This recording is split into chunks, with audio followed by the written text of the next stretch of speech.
Hello, welcome to Chapter 5, Section 1. I'm doing the guided practice problems that are in the textbook on page 320. Of course, because the PDF starts over, it's just Chapter 5. It doesn't show Chapters 1, 2, 3, and 4. So it's a little bit lower. This is actually PDF page 11, if that helps you search for it. We're going to do 3 problems where we're going to graph these quadratic functions using a table. So the first thing I need to do is I need to pick some x values.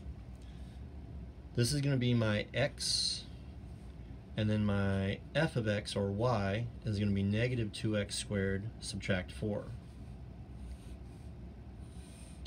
So let's start with, let's say, negative 2, negative 1, 0, 1, and 2 for now. If I need to try some other x values because I need to see more of the graph, I can do that. And I need to write this a little bit. So I'm going to do it this way. Negative 2 times negative 2 squared subtract 4. Negative 2 times negative 1 squared subtract 4. So what I'm doing is I'm writing the expression for the function, but I'm replacing the x with the x values each time. And let's see what I get. So I can do this in my head. Negative 2 squared is positive 4. Positive 4 times negative 2 is negative 8.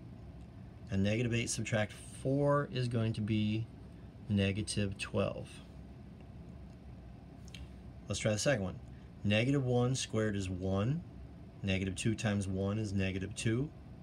And negative 2 subtract 4 is negative 6. 0 squared is 0. Negative 2 times 0 is still 0. So 0 minus 4 equals negative 4. So far, and I'm going to graph what I got so far. I got negative 2, negative 12. So I come over to negative 2 and I go down. It's actually off what I've drawn here, but I think I can figure it out. It's about right there. It's off my grid, but I'm going to put it there so we kind of know where it's supposed to be. All right? Negative 1, negative 6, that one I can do. It's going to be right here. And 0, negative 4 is right here. So it looks like it's going up. It's starting to curve down. I don't know. I need to keep going until I can find out where it actually is. It looks like it's curving down, so it looks like it's going to be an upside down graph, which is true because of the negative sign right there. So let's keep seeing what happens here. Oh, sorry, I forgot the exponents. 1 squared is 1. Negative 2 times 1 is negative 2. Subtract 4 is negative 6. Aha! That's the same as it was here. So it looks now that I've got that symmetry. And I'm guessing that my next one is going to be negative 12. 2 times 2, or 2 to the second power, is 4. I get negative 8. Negative 8 minus 4 is going to be negative 12. So yeah, and that one again is off my grid, but I know it's going to be right there. So my graph is going to look like this. Remember, no arrows, and draw all of the graph that you can see. I even went off of it a little bit. Now I tried to fit 2 of these on the same paper, so I'm probably going to go with a horizontal table now. Okay? Excuse me. So here's my x, and this is going to be my g of x, which is going to be negative x squared plus 3x minus 2. So again, let's try negative 1, 0, 1, 2. And if I need to put more in there, I can. And even if I run out of space, I can draw it some other place. All right? So my first one is going to be negative, the opposite of negative 1 squared plus 3 times negative 1 subtract 2. Now, I didn't do this with the first one, but you are perfectly okay with doing this. I'm fine. This is arithmetic, and my class is not an arithmetic class.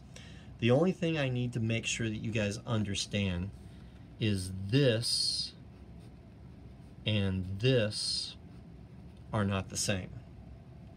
So make sure that you put it in exactly as it's written. The TI-84, if you're using a TI-84, and you have access to the TI-84 on your iPad, maybe we'll I'll send out a message for how you can find that. All right?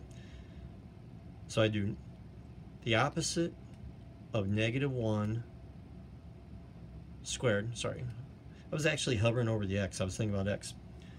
Plus 3 times negative 1, subtract 2. That's negative 6. The next one is going to be the opposite of 0 squared, plus 3 times 0. Well, that's just 0, minus 2. I don't need a calculator for that one. That's going to be minus 2. Let's try 1.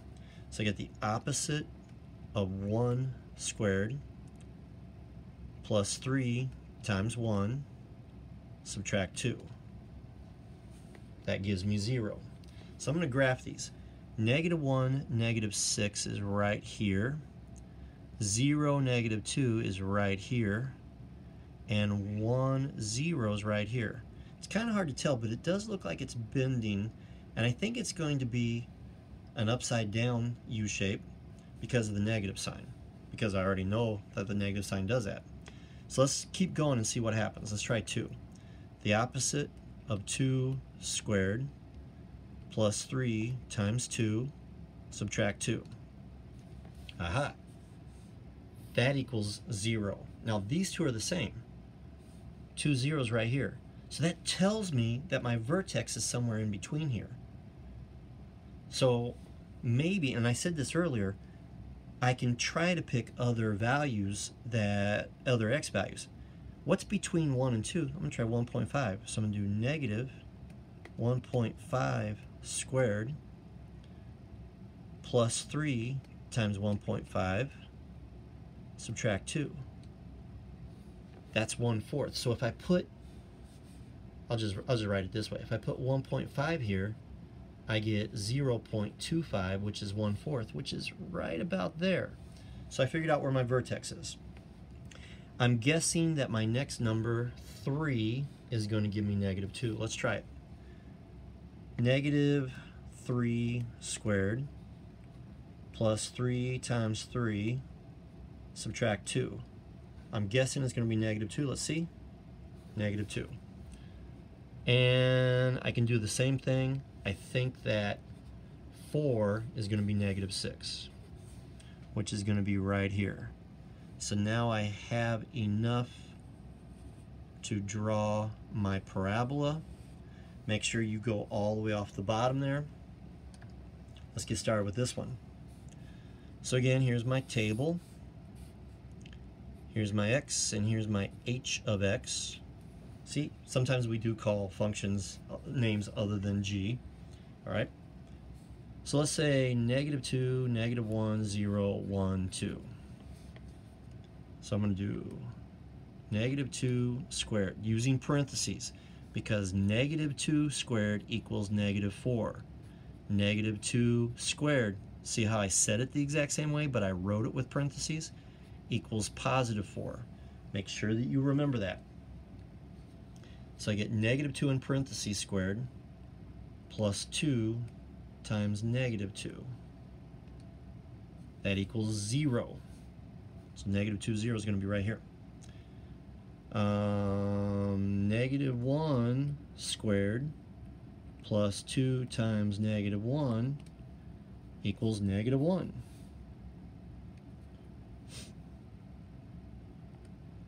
Zero squared plus 2 times 0. I don't even know why I wasted time typing that. That's 0. So it looks like by picking what I have here, I have my vertex right here because it changed direction. Now that's not enough for me to draw. I need to know where else I'm going to go. So I'm going to use 1 squared plus 2 times 1. That equals 3. So 1 is going to be 3, which is right here. And because of the symmetry, I know that if I had done negative 3, I would have also had 3. Still need to know which direction I'm going this way. So let's try 2. 2 squared plus 2 times 2. And I think that's going to be 8. So 2, 8. Here's 6, 7, 8 right here. And because of the symmetry over here, I get the same thing. So my graph is going to look like so. One more time. no arrows, and go all of the way off the grid.